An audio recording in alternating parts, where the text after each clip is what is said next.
Topik kali ini tentang satu cerita klasik yang sangat popular yang akan dibawakan kali ini tentang kejatuhan Kesultanan Melayu Melaka ke tangan Portugis. Apa yang haluan kiri bawakan iaitu rentetan cerita bagaimana Portugis boleh menakluki Melaka. Portugis mengumpul maklumat ketika berada di Goa dan mendapati Melaka memiliki sebuah kuasa perdagangan seperti Venice. Apabila menguasai Melaka bermakna memiliki kuasa perdagangan di Asia ini. Yang penting Melaka itu adalah penghubung antara timur dan barat. Portugis telah melihat bahawa Melaka ini merupakan pusat dagangan penyambung antara Eropah dan Asia. Lalu Portugis menubuhkan satu pasukan peninjau yang diketuai oleh Diego Lopes de Square. Lopes de Square tiba di Melaka bersama 5 buah kapal pada 11 Ogos 1509. Sebagaimana yang digambarkan dalam Pirates of the Caribbean, lakonan Johnny Depp tu. Mana-mana kapal yang kali pertama sampai ke satu pelabuhan, dia mesti berjumpa dengan tuan tanah terlebih dahulu. Jadi Lopes de Square ni menghantar salah seorang nahodanya untuk mendarat dengan membawa warkah dan hadiah dari Raja Portugis kepada Sultan Mahmud. Sebenarnya warkah dan hadiah ni berupa lesen untuk kapal-kapal Portugis mendarat di pelabuhan Melaka. Portugis seperti juga pedagang-pedagang daripada negara lain mendapat layanan yang baik sepanjang berada di Kota Melaka. Namun layanan ini berubah apabila saudagar Islam dari India telah menasihati Bendahara Tun Mutahir supaya berhati-hati dengan orang Portugis yang dianggap musuh Islam. Di satu sudut yang lain, memanglah Portugis sememangnya sudah lama memusuhi orang-orang Islam sejak mereka kalah dalam perang salib pada kurun ke-12 lagi, dan mereka ingin meneruskan peperangan tersebut, ingin menghancurkan kerajaan-kerajaan Islam di timur dan kemudiannya menyebarkan ajaran Kristian. Raja Portugal sendiri sebenarnya menggalakkan rakyatnya melakukan pengembaraan ke seluruh dunia di samping membawa bersama agama Kristian untuk disebarkan. Sebagaimana yang kita tahu, ketika itu Melaka masih menjadi pusat perdagangan dan penyebaran agama Islam yang sangat terkenal ketika Angkatan Laut Portugis yang diketuai oleh Lopes de Square tiba di situ. Sultan Mahmud yang memerintah Melaka sudah pasti mahu mengekalkan status itu, status sebuah pusat perdagangan, status sebuah pusat penyebaran agama Islam. Sebab itu, apabila Sultan Mahmud mendengar cerita Bendahara Tun Mutahir dengan apa yang pernah berlaku di Goa yang sudah ditakluki oleh Portugis, Sultan Mahmud menjadi begitu bimbang dan bertindak untuk menangkap orang-orang Portugis yang berada di Melaka. Pada awalnya, rancangan ini dilaksanakan secara sulit. Namun, kisah cinta gadis berketurunan Jawa dengan seorang kelasi Portugis telah membongkar hasrat Sultan Melaka ini. Hasrat Sultan Melaka untuk tidak membiarkan Melaka sebagai pusat perdagangan dan penyebaran agama Islam digugatkan oleh Portugis. Apabila menyedari rahsia ini sudah terbongkar, maka disegerakan untuk menangkap orang-orang Portugis. Akhirnya, Rodi Aranjo, salah seorang nakhoda Portugis bersama 20 orang kelasinya yang tidak bersenjata sedang membeli belah barang keperluan ditangkap oleh pihak Sultan Melaka. Lopez de Square sangat marah dengan tindakan Sultan Melaka ini dan gagal untuk membebaskan tahanan-tahanan tersebut. Akhirnya terpaksa berlayar meninggalkan Melaka menuju ke Goa. Apabila Alfonso de Albuquerque, yang merupakan gubernur dan ketua nakhoda Portugis di Timor, mendapat berita tentang penangkapan orang-orangnya, dia telah mempersiapkan sebuah angkatan perang yang mengandungi 18 buah kapal dengan 1,400 anggota yang terdiri daripada 800 orang Portugis dan 600 orang India Malabar. Lalu terus menuju ke Melaka. Angkatan perang Alfonso de Albuquerque ni tiba di Pelabuhan Melaka pada 1 Julai 1511. Angkatan perang Alfonso de Albuquerque ketika sampai saja di Pelabuhan Melaka terus melepaskan satu das tembakan meriam ke atas Melaka, tapi tidak mengenai apa-apa, sekadar tembakan amaran.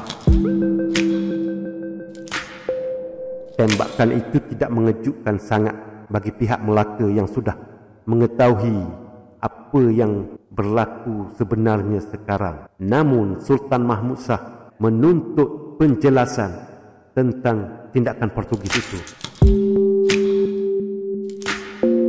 Manakala Alfonso de Albuquerque menuntut pembebasan orang-orangnya yang telah ditawan. Bukan sekadar itu, Alfonso turut menuntut bayaran pampasan ke atas kerugian yang mereka tanggung akibat penangkapan orang-orang Portugis itu.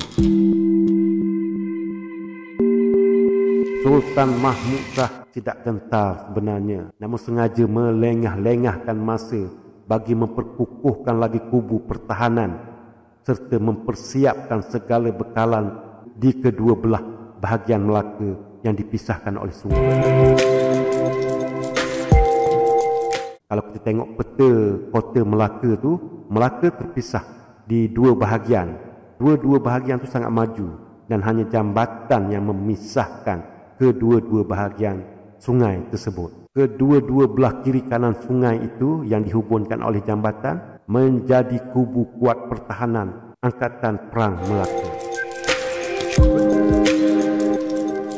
Pihak Portugis menjadi hilang sabar dengan tindak tanduk Sultan Melaka dan mengambil keputusan dengan membakar sebahagian rumah yang terletak di pesisiran pantai serta kapal-kapal dagang yang sedang berlabuh diganggu kecuali tongkang-tongkang Cina, kapal-kapal India dari Tanjung Kormorin.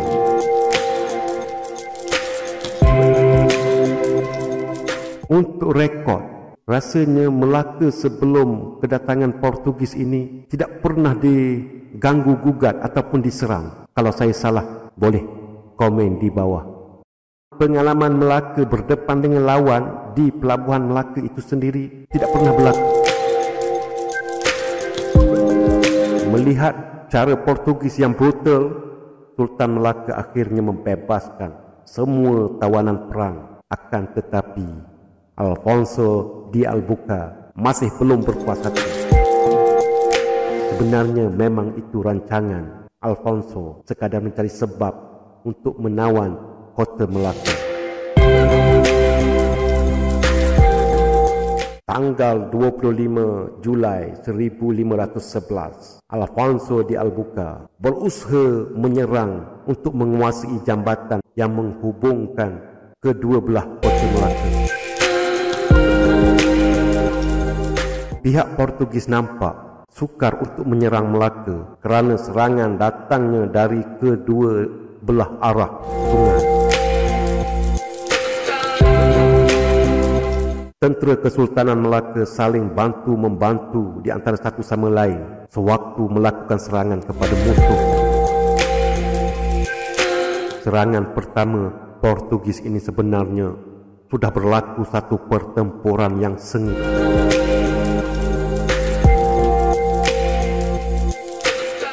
Pihak tentera Diraja Melaka terdiri dari orang-orang Melayu dan juga orang-orang berketurunan Jawa yang tinggal di Melaka. Mereka berjuang habis-habisan menentang musuh, iaitu Portugis.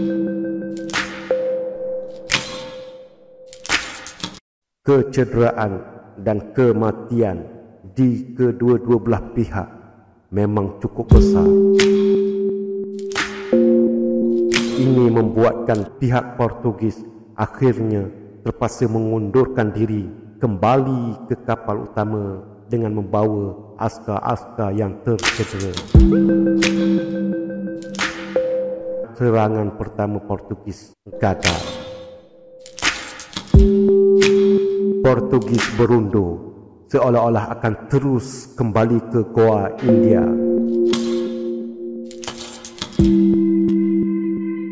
Sebelum meneruskan perjalanan ke Goa, seperti juga angkatan-angkatan perang yang lain, Portugis berlabuh di tengah laut untuk mengumpul semua kapal-kapal perangnya. Ketika inilah timbul pelbagai versi cerita. Cerita tentang Si Kitul berjumpa dengan armada perang Portugis. Cerita Si Kitul inilah yang mendedahkan kepada armada perang Portugis, di mana kubu-kubu Kesultanan Melayu Melaka begitu tenat dan ada yang hancur selepas bertarung ketika serangan pertama Portugis. Cerita Si Kitul merupakan seorang pembelok yang menjadi punca kepada kehancuran Kesultanan Melayu Melaka, seolah-olah menjadi lambang kepada ramai Si Kitul lain yang memberi maklumat ketenteraan Melaka kepada pihak Portugis. Maklumat daripada Si Kitul inilah yang menyedarkan Portugis mesti mendahului Melaka sebelum Melaka mendapat bantuan ketenteraan dari negeri-negeri tanah jajahannya.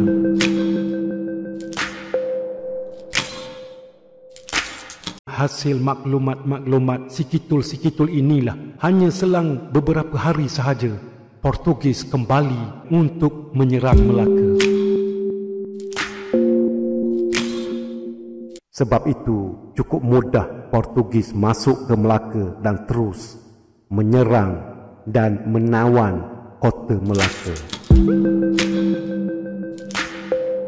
Sultan Mahmud Shah bersama keluarganya berundur ke Ulu Bertam, Pahang secara sulit. Namun Si Kitul inilah yang menjaja cerita di angkatan perang Melaka, menyebabkan tentera Melaka menjadi lemah. Lebih perit apabila pintu utama jambatan yang menyukarkan Portugis untuk mara turut dibuka oleh Si Kitul.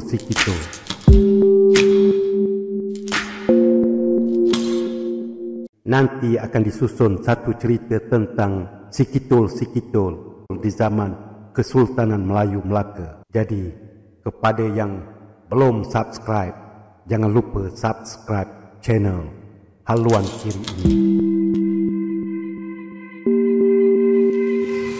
Pengunduran Sultan Melaka ke Ulu Bertam, Pahang memberi peluang pihak Portugis untuk melenyapkan saki-baki tentangan dari tentera diraja yang terdiri daripada orang-orang Melayu, orang-orang Jawa, Gujarat dan orang-orang India. Akhirnya, tentera Portugis menawan setiap penjuru kota serta membunuh siapa sahaja yang disaki cuba menentang mereka, tidak kira lelaki, perempuan atau kanak-kanak. Manakala yang dibenarkan meninggalkan pelabuhan Melaka ketika itu terpaksa menyerahkan segala harta benda mereka kepada Portugis. Tanggal 24 Ogos tahun 1511, Alfonso de Albuquerque telah mengarahkan askar-askarnya supaya merampas semua harta benda, barang-barang yang bernilai menjadi milik Sultan, pembesar-pembesar Melaka sebelum ini, serta yang dimiliki oleh rakyat Melaka. Tindakan ini begitu kejam ke atas rakyat-rakyat Melaka.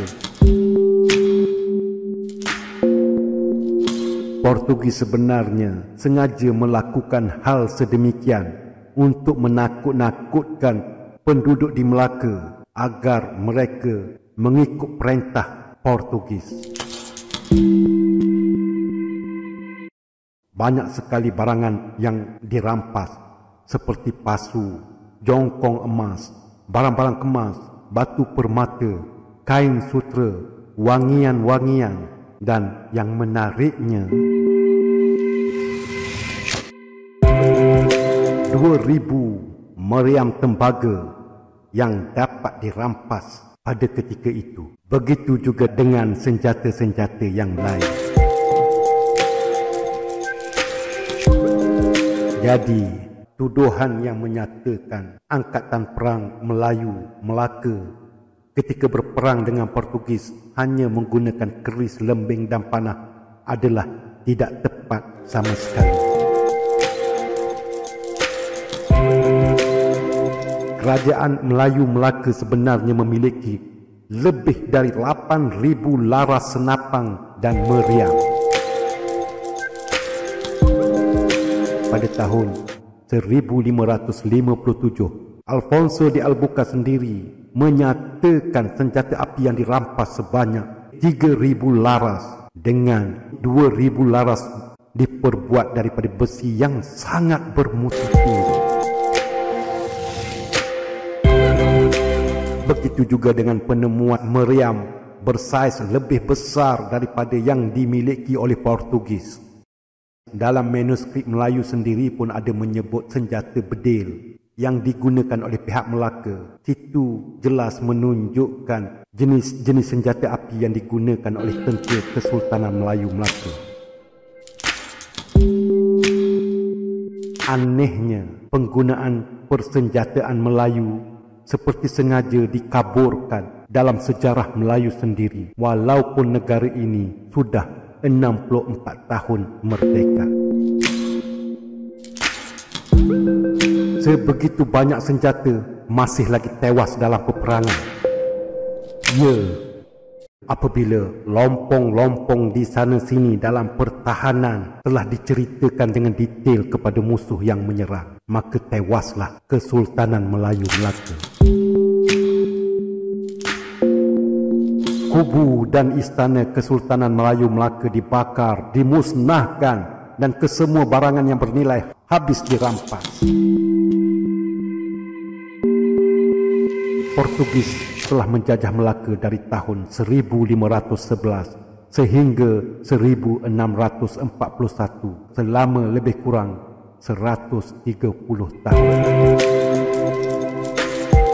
Pada tahun 2021 ini, kita baru mencapai kemerdekaan selama 64 tahun.